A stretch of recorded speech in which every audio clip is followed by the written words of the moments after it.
Hey everybody, welcome back to the channel. I've put together a quick video on how you could change out your thermostat. Let's do it. So by viewer request, I am working on T-Top over here. This is my 1984 Buick Grand National. It has the hot air engine and the thermostat is right underneath this water elbow, and we're going to be changing it out with this 160-degree thermostat. Now, if you're looking to see how you can tell the temperature rating of the thermostat, you just take a look right here. You'll see the Celsius rating and the Fahrenheit rating. I believe that's a stock 180 degree, but we'll find out in a moment. Let me show you how to take it off. Now, first things first, you're going to want to drain your coolant just a little bit. You don't have to drain it all the way, but you just have to take out maybe half a gallon, maybe a little bit more, just so that top portion of the engine and the radiator upper hose is free of a lot of coolant. So that way, when you take off that elbow, you'll be able to get right at it without coolant spewing around. If you're looking for a quick way to drain your radiator, look no further than this upper radiator hose. Loosen up the 8mm clamp that's right here, and then work it just slightly and let it collect in a drain pan below. Only take out about half a gallon, like I said earlier. That way you'll have it low enough so that no fluid is up here. Going to be really hard to tell, but if you look down in there, it looks like my radiator is about half full. So that's going to be perfect for what we have to do now. And what you want to do is, when you get down here, you're going to want to use an 8mm to loosen up this clamp right here. This is a factory clamp, so there is a slot for a flathead screwdriver if you want to use it. And once you get it off, you'll have two 13mm bolts, one right here, one right over there. We'll get those loosened up.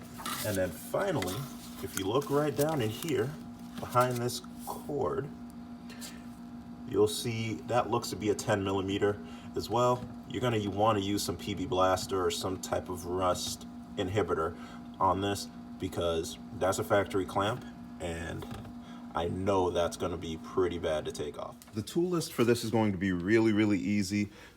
I like to use power tools just so I can get at it, but a manual ratchet will be just fine. I'm using my DeWalt 20-volt impact, 12-inch extension, 6-inch extension, 10mm, 13mm, a blade for scraping off old gasket material, gasket maker for new gasket material, and I always like to keep a magnet handy in case any bolts drop around and out the way. Let's get to it. Almost forgot, don't forget your 8mm socket so we can get those clamps off.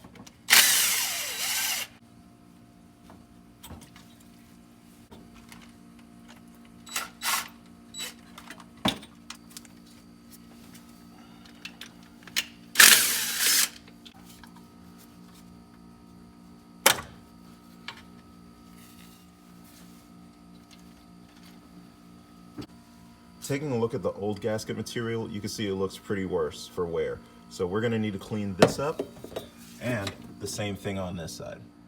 All right, so here we are at the bench, and what we need to do is just use this blade to get all of that old gasket material off.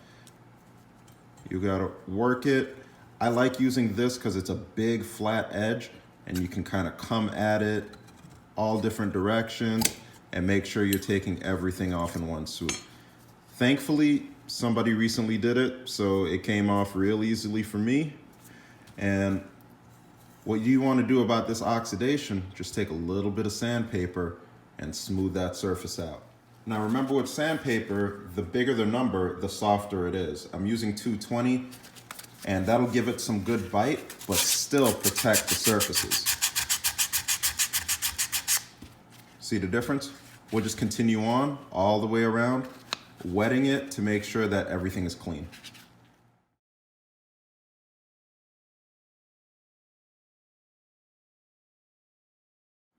My inner perfectionist came out, and I had to spray it in some rust reformer and metallic finish and got it to look like this.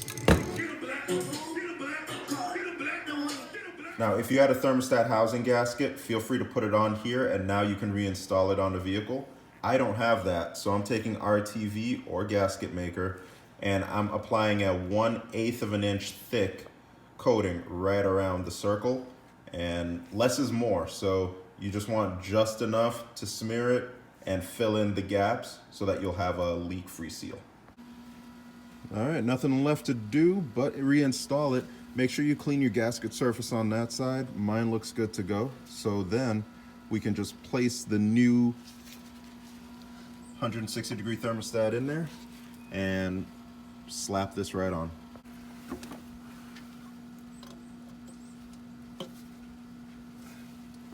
There's ridges in it, so it should sit right in there. The hose that goes over this part, get that on there first and slip it in. You can use some WD-40 or something of that nature to kind of lubricate right here so it slips in real nice and easy.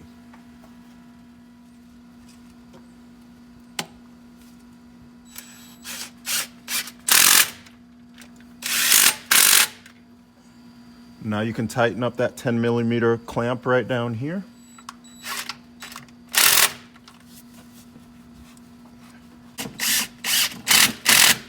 And that's about it. What you'll need to do now is refill it. Don't go all the way to the very top of the radiator. Go about 90% of the way. You want to be able to see fluid in your radiator. Let it get up to normal operating temperature. Start and run it. Leave your heater on so the heater core can circulate with fluid.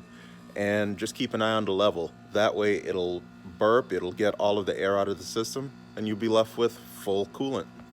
Thank you so much for watching. Like, share, and subscribe for more videos.